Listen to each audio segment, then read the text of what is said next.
This is section 1.2 lesson, part 1. In this section, we'll be talking about function notation and using that in tables and graphs and then evaluating equations with them and stuff. But in order to do function notation and so forth, you got to understand what a function is. A function is a relationship between two variables for which a unique value of the output variable can be determined from a value of the input. So what I normally teach my kids, my students, is this. For it to be a function, the x's can't repeat. Okay, so if I'm looking here at a ordered pair, a list of ordered pairs, 2, 3, 4, 5, 2, 6, and 7, 5. If I'm just looking at this there, is this a function or not? Well, I'm looking at my x's there. I have 2, 4, 2, and 7. So you can clearly see that this 2 is repeating, right? And it has two different outputs. So if we were to graph those, it would look like stacked points. Okay, so it would fellow vertical line test or so forth. So in order for it to be a function, it has to have a unique input for every output. Okay, the x's can't repeat. So looking at this example, it says to decide whether each table describes y as a function of x. When it says this is normally output,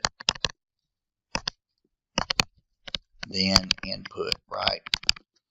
When you're seeing this little statement right here, as a function of, whatever's first is the output, whatever second comes after that word as a function is the input. So let's kind of look at this.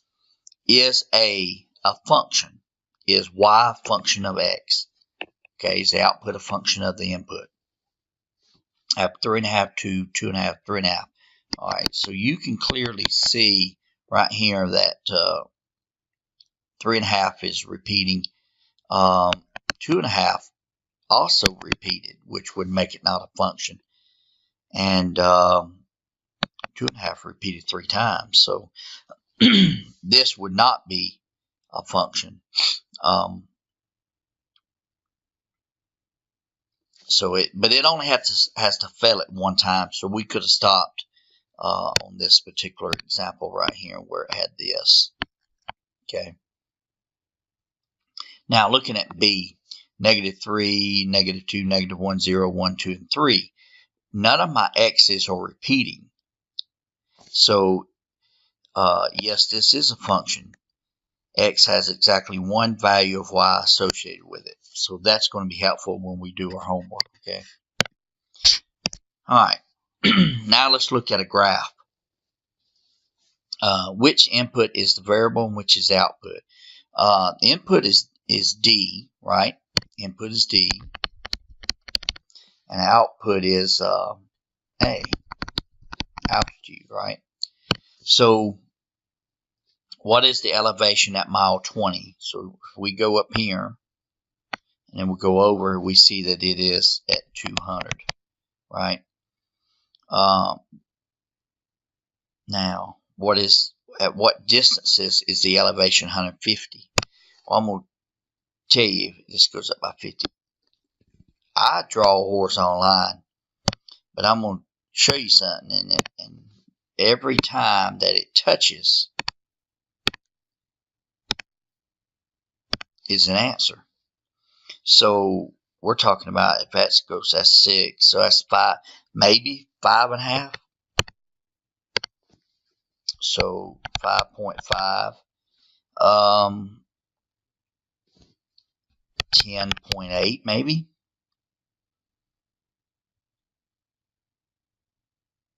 It's there.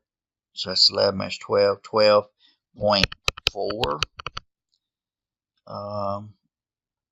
16, and just 17, 17 and a half.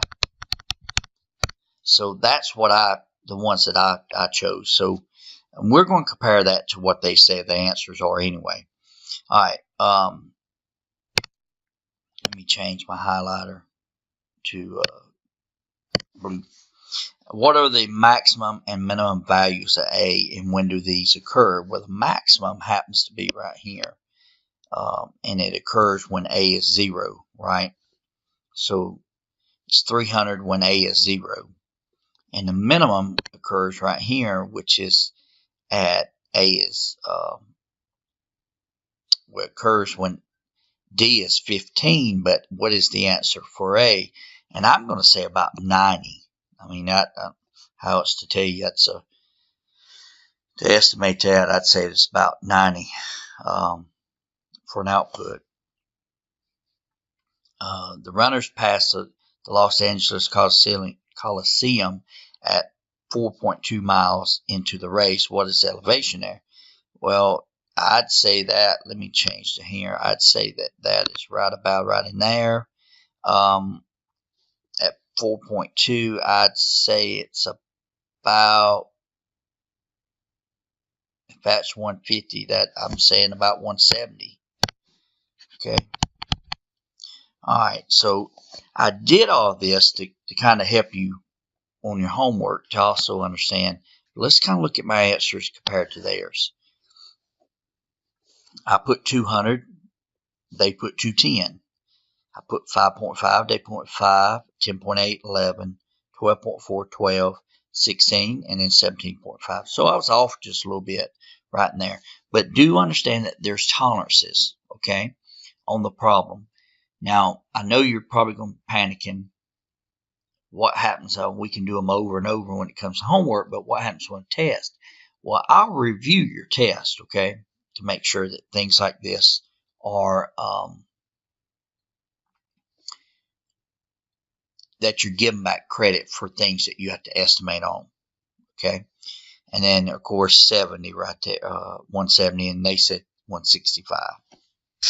So let's kind of see. All right. So function notation. F of x is the same as y. So if I said f of x equals 2x plus 1, that's the same as saying y equals 2x plus 1, right? Because f of x took the place of y. Now, let's look at some notation. F of 2. What that means is 2 took the place of x. So really what they're wanting you to do is you know, what is the output when this is 2 is the input, right? So plug in 2 for x and evaluate it. Well, 2 times 2 is 4. 4 plus 1 is 5.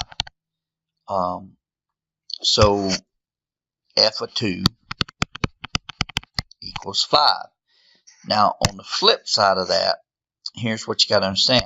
F of x equals, let's just say, 10. They're giving you an output, and they want you to find